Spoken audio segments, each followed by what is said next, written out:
Hey guys, we're back again with another video. Apologies for not keeping up with the content lately. We just been really busy with life and just trying to stay on doing stuff, and making videos kind of took a bit of a place on the back burner for the meantime. So I'm trying to get back into it and put out some more stuff just to see how we're doing with the jiu-jitsu journey. Yeah. So I did a little funny skit in the beginning just to show that I might be giving up the gi, and not saying that the gi is trash. Like, just putting the gi aside the rubbish one probably wasn't the best way to do it, but I'm not saying the gi is trash. Gi is pretty damn awesome. It's just at this time in my life, like for my jiu-jitsu journey, I prefer to grapple no gi. This came to bring on the question for me: what is jiu-jitsu? Is jiu-jitsu the gi? Is it the no gi? Is it the techniques? Is it the rules? Is it it came to bring on the bigger question of what is jiu-jitsu and what are we trying to accomplish with it?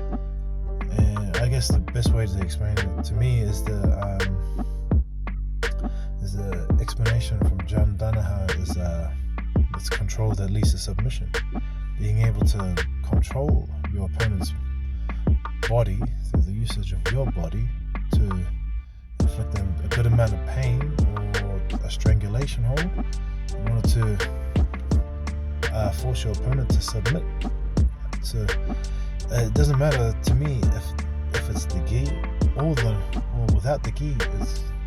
If you apply that principle towards what we're trying to do with grappling or in jiu-jitsu or in combat, I think you'll end up with the same thing. Like it's all about control that leads to submission. So with that being said, I feel like it doesn't really matter which style you do for jiu-jitsu, if it's gi or without the gi. I feel like maybe the gi it's definitely better for people just starting, just because it teaches you to not be so reckless with your movements, I guess. That's what I found.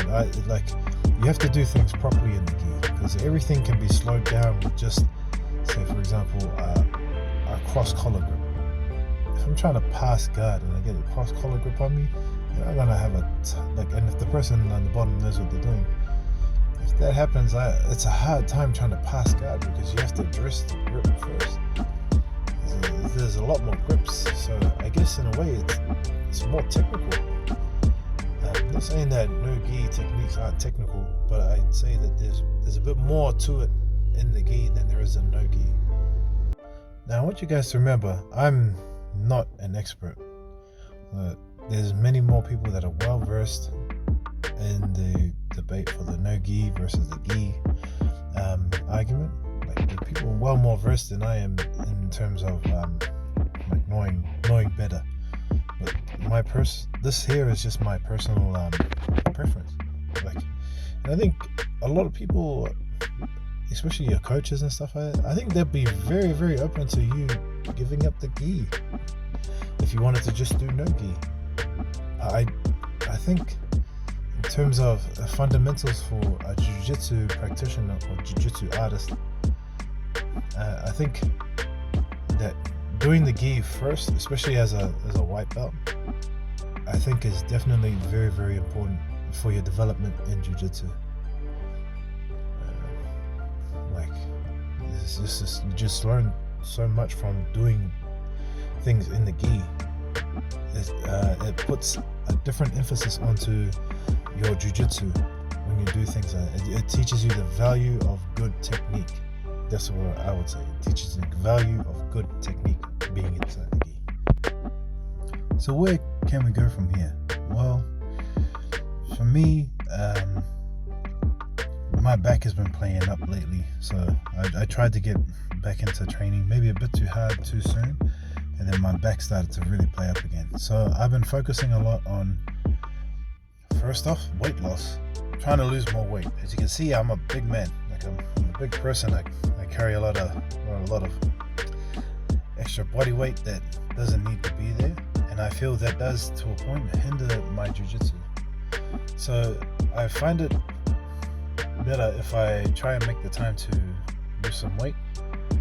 One of the ways I'm trying to accomplish that is by following some intermittent fasting regime, just eating very regularly at the same time every day, maybe just once, maybe 2 meals a day.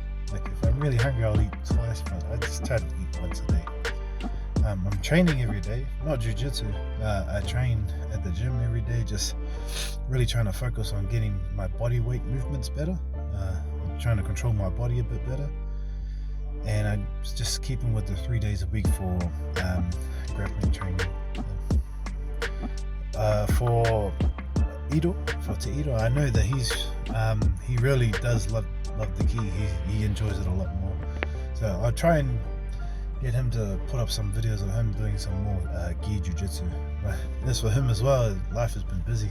Life's been busy for the both of us, so we're just doing what we can at the same time. I know we've reached out to a couple of the members in the community, in the grappling community and stuff. So it's good to see them like giving the channel some views and stuff like that. I was thinking of a little segment that we were thinking of doing.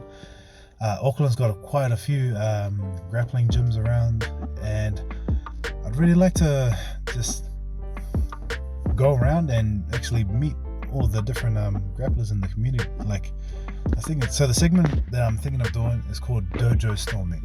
Like it's a play on the old school concept of like when the martial artists of different martial arts would go to another dojo, and then they would challenge the students there to a fight or something like that with a agreed upon rule set. But for this one, it's just Dojo Storming. It's like going to meet other members of the grappling community, the different gyms, the different styles, and just showcasing that around, like on YouTube around New Zealand. I think it'll be a good thing to see, just to see the different styles of grappling in New Zealand. Like, because there's heaps of different styles, and a lot of people focus on a lot of different things. Like some gyms are wrestling heavy, some gyms are leg lock heavy, some really good guard retention. It'd be really cool to see those types of things. Also, going to be at the stealth grappling events a lot, just in terms, not competing, just in terms of running things and like doing the time and setting up and stuff like that. So it'll be really cool to see everybody there. I'm gonna try and figure out how to get some shirts, and we can wear some shirts and stuff like that. Not to sell, but just to promote the channel, just to see everybody and bring New Zealand grappling together. So that's basically everything for now, guys. But we'll definitely try and put some more content up and be looking into getting into that dojo series. But until then, we'll see you guys next time. Thanks for watching.